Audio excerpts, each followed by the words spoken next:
Good morning, Dustin Troyan here at Supercar Sunday, brought to you by Porsche Woodland Hills. Here with Scott and Aaron. Good morning. Good morning. So we have something really special here that everybody's gone crazy over. August Porsche car from a box of parts, and we're going to go over its 2 years, right? It's a 57. It's a 1957 356 Speedster. It came from a barn in Illinois. Wow. Now it's fully restored over 2 years. Reuter confirmed aquamarine blue exterior. You got the upgraded red leather interior, German oatmeal carpeting.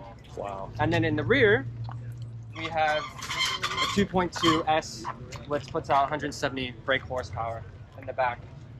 This car will be here at Supercar Sunday and then next week we're taking it over to Monterey to get judged during the Porsche Restoration Challenge for 2023. And you've driven this car? I haven't yet, no. Oh, you haven't yet? No. Everybody's driven it, which is all, Yeah. it just came on the road last week. Yeah. It says it's a dream.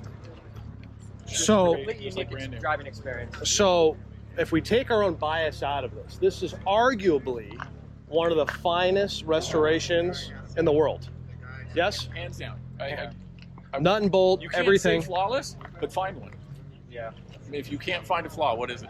It's perfect. But beyond that, it's an enthusiast car. I mean, Howard loved it. I mean, he's been all along the project. This is exactly what he wanted to do. It's original colors. Yes, it's an upgrade on the motor and a couple other things. Yeah. But I mean, how do you not respect the work of art that it is? Now, Steve Geldman, you're an Porsche enthusiast. You saw this, you're going nuts. What are your thoughts?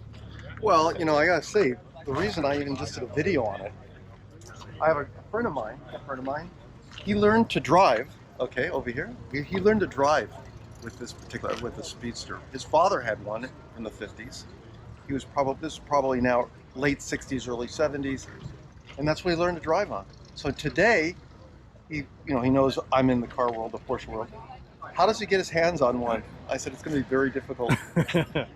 And you have big to have checkbook. and you have to have a lot of You money. go to Illinois, have a lot of money, and a Right. lot of patience. But you know, the fact is, let's face it, I know Scott will agree with me.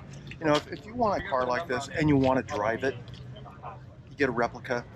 It's affordable, and you can take it out. Yeah, it's not going to be the same experience of the nostalgia, perhaps it's the reality of having a classic real Speedster. But Number and Go. Okay. Keep going, Steve. yeah, anyway, so that's what he's looking for. So I just did a video just to show him and just to whet his appetite. Nice, and I agree with you on the replicas. Obviously, it's not the same, but they drive. I've been driving the ones that we have that are replicas and the actual restored ones. Yeah. And they drive the same. The gearing is the same. You got to get it, slip it right into first. And what are they using on the replicas typically on engines? Volkswagen engines. They're using Volkswagen? Okay, not Subaru? No. I do know of somebody that puts Subaru WRXs. If you really want to super something out, but the replicas that are in the 70, 80 grand range, if they're done well, brakes are good. Maybe you have AC. We have one that happens to have heated seats. They're a lot of fun, and then you can do them every day. Okay. All right. We're losing Dustin again.